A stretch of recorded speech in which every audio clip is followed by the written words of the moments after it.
problem in Africa is our electoral system. People manipulate the elections to be there by all means. If we are doing proper elections and if you are not doing well, people will vote you out. But in this case, people use government instruments to perpetuate themselves in power, even when the people don't want them. Democracy is dead in Africa, according to the former president of Nigeria, President Goodluck Ebele Jonathan. But if you allow me to say, I will say that democracy is dead and buried in Nigeria. And why did I say so? Let us look into this carefully.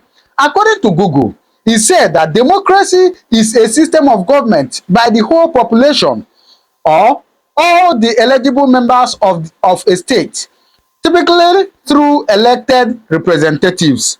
Of course, the popular one we know is the definition of Abraham Lincoln, the former president of the United States of America in the year 1863. It says that democracy is a government of the people, by the people, and for the people. I'm sure this is the one that we all know. This is the one they taught us in primary school. And that is the correct or the main definition of democracy. But looking into this, why I said that it is dead and buried in Nigeria is this. Democracy is the government of the people, by the people, for the people, right? Now, so this system of government that we choose, which is democracy, it is by us, it is by the people. It is by the people. Now tell me, the people that are ruling you today, are you the one that elected them? Are you? Is there a free and fair election in Nigeria? Is there? And for the people. Oh, so this government is for us.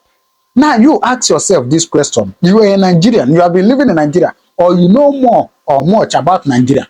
Ask yourself, is Nigerian government really for you? Is Nigerian, system of government really for you? Is it really for you? Nigeria today is not a democratic country. Let's stop telling ourselves lies. If you look at all the tenets, look at all the yardstick of measuring democracy, it doesn't exist here. Simple definition, democracy is government of the people, by the people, for the people. Today, the government we have is not of the people. It's not by the people because the people didn't vote. It wasn't their votes. That is why I say that democracy is dead and buried in Nigeria, because it does not show. There's no way that this system of government that is being practiced in Nigeria shows that we are practicing democracy, where people cannot talk freely, where there's no freedom of speech, where you talk, they come after you, they intimidate you, they suppress you. The will of the leaders is what they want, not the rule of law. Everything is just shambolic, like everything is just turning upside down. And you tell me that we are practicing democracy in Nigeria? Holy Jesus, holy Jesus. Well, I wouldn't say much. I will allow you now to listen to Goodluck Ebele Jonathan. Of course, this is a summit they went to Ghana, a summit actually, and it was organized by the Ghana government. And leaders from all over Africa was there. And Goodluck Ebele Jonathan made this speech. So I'm going to allow you to listen to him and hear what he said about democracy in Nigeria, about democracy in Africa, and some other things. But I tell you that honestly, Africa needs to wise up. If we claim we are practicing democracy, I saw the other day, is it Kenya or part of this African country, people were protesting and police came there and was, shooting them live bullet. Holy Jesus, peaceful protest. It shouldn't be so. If we claim we are practicing democracy, you allow people to express themselves. You allow people to, talk their will. That is how it should be, according to Abraham Lincoln, that gave us the definition of democracy. A government of the people, by the people, and for the people. So please, listen to Goodluck Ebele Jonathan. Then you tell me, you're watching this, do you think that they are practicing democracy truly in Nigeria? Or even if you're not from Nigeria, any part of Africa you are from, are they practicing democracy in your country? If yes, if no, drop it in the comment section. Let's discuss, please. Nigeria is not practicing democracy since 1999. They practice ghetto-plutocracy and aristocracy government from 1999 to 2007. Why would you say that? Yes, because if you look at the situation of Obasanjo's administration, he used whole system, the monetary system and cycle system. That is what they call ghetto-plutocracy. Government of the hold, by the hold, and for the hold. Government of the money, by the money, and for the money. Government of the cycle, by the cycle, and for the cycle. That one is clear. The second one is when during the time of Yaradua and Jonathan. Jonathan used mafia and crazy system of government. Government of the mafians, by the mafians, and for the mafians. But during the time of Jonathan and Sambo, they used what they call two system of government. Government of gridocracy system of government and technocrats. Gridocracy. Gridocracy system of government. Government of the greedy, by the greedy, and for the greedies. Thank you. Please be seated. Please be seated.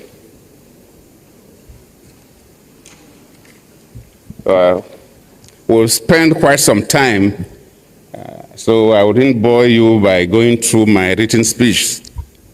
I will just give a little summary so that we'll be able to live. First, let me really thank the President of the Republic of Ghana, my good friend, President Mahama, for agreeing to host us, and the government of Ghana.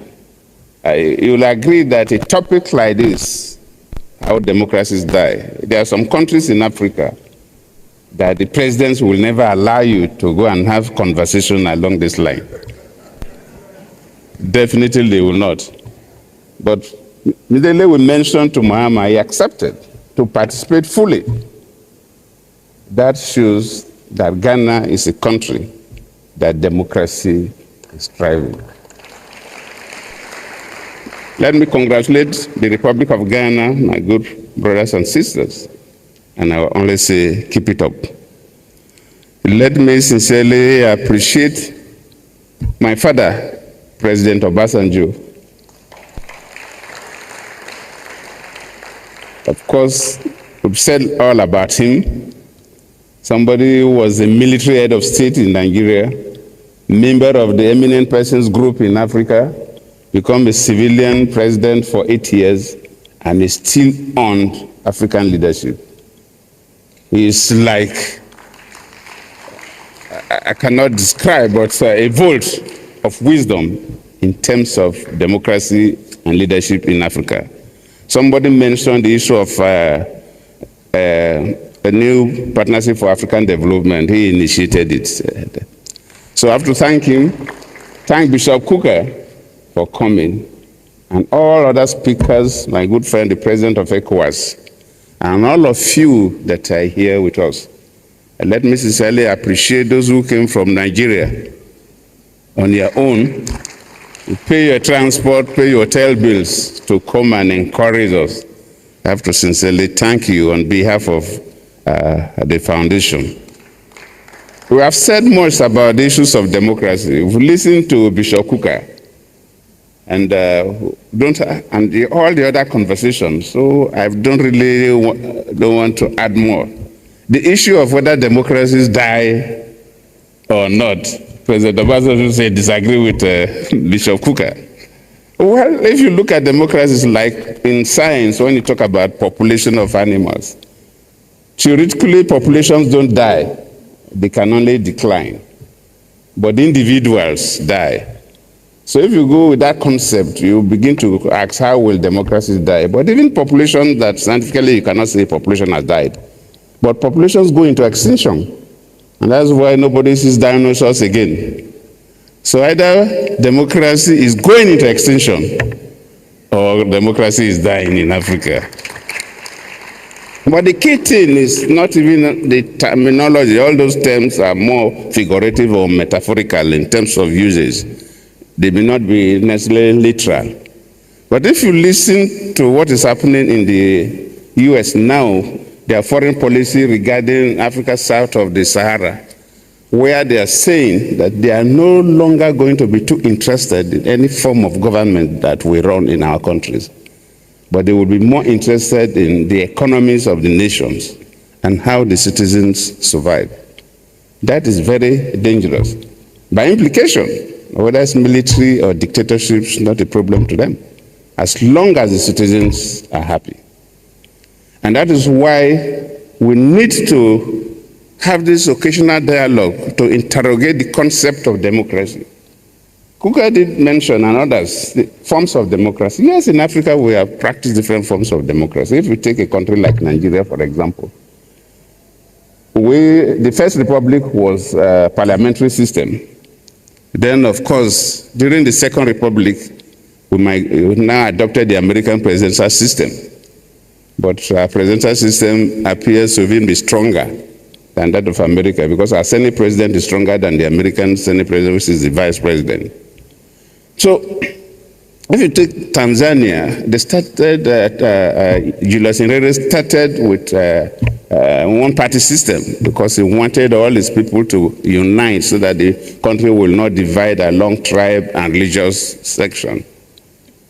And probably that's one of the things unique about Tanzania, that the political divide is narrower than countries like Nigeria, because the founding fathers felt that there must be something they will introduce to encourage unity, and they operated in one-party system. Of course, now they have migrated to the popular multi-party system. But keenly, there are two things I have to mention. When I was a vice president, I received one of the members of the Presidential College of Switzerland.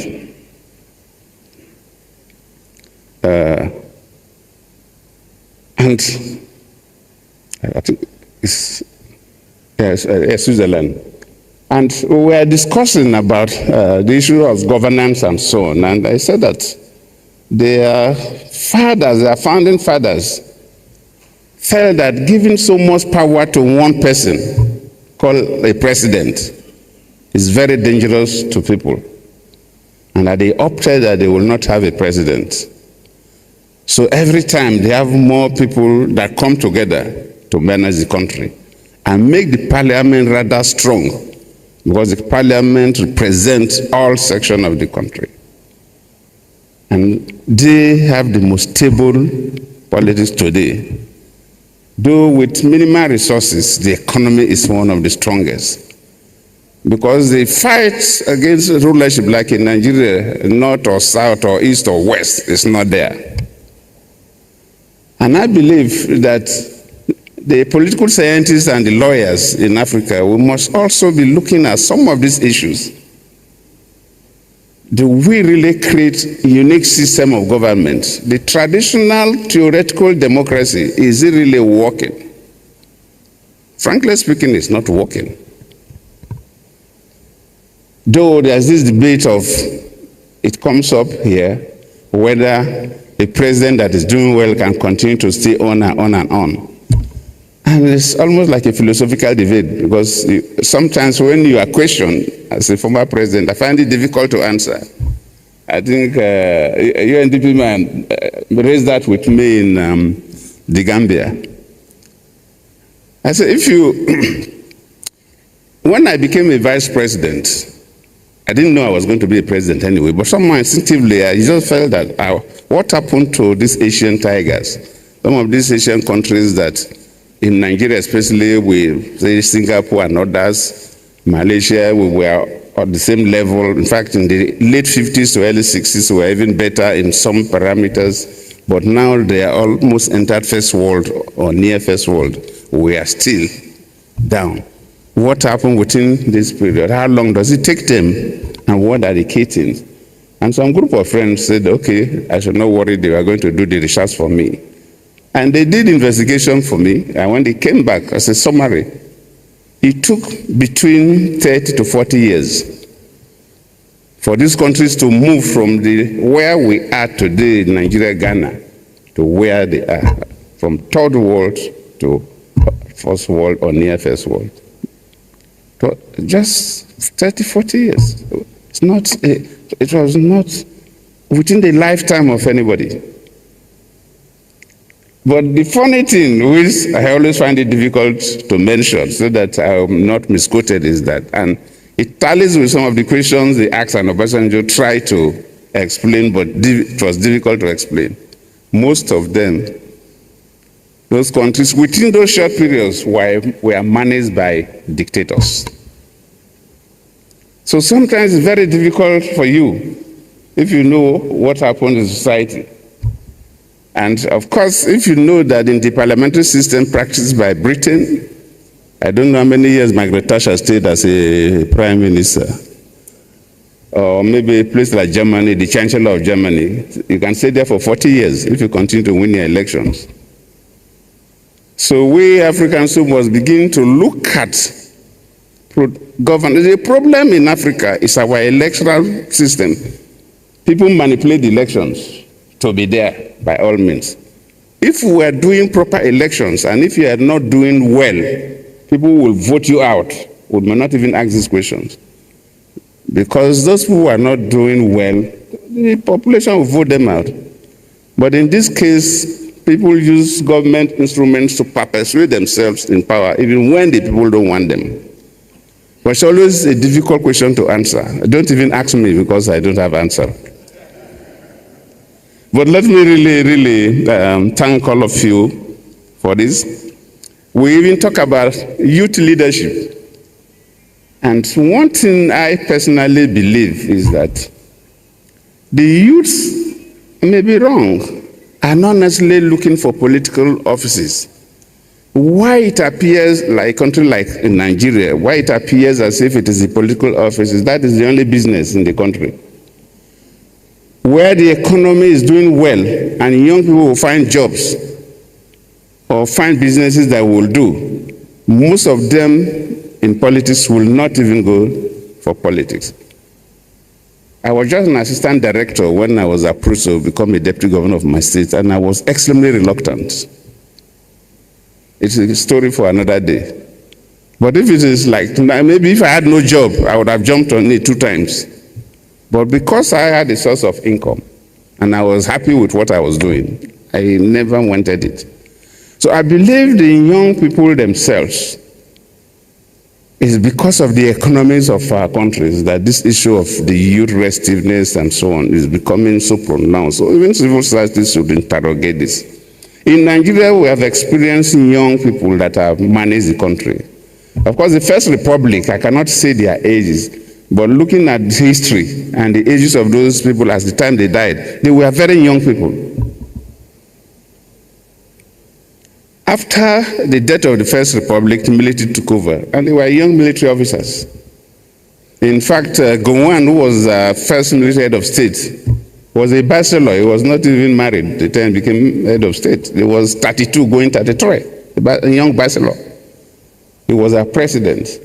In my state then, Rivers State, because then Nigeria had 12 states, the SPIF was 24 going 25. They became the military governor of Rivers State. But they did very well. And that's one of the things I want to emphasize. If you look at the cabinet of Gowon then, he had quite senior experienced people that worked with him. People like Chief Obafemi Awolowo was his vice, and a very experienced person.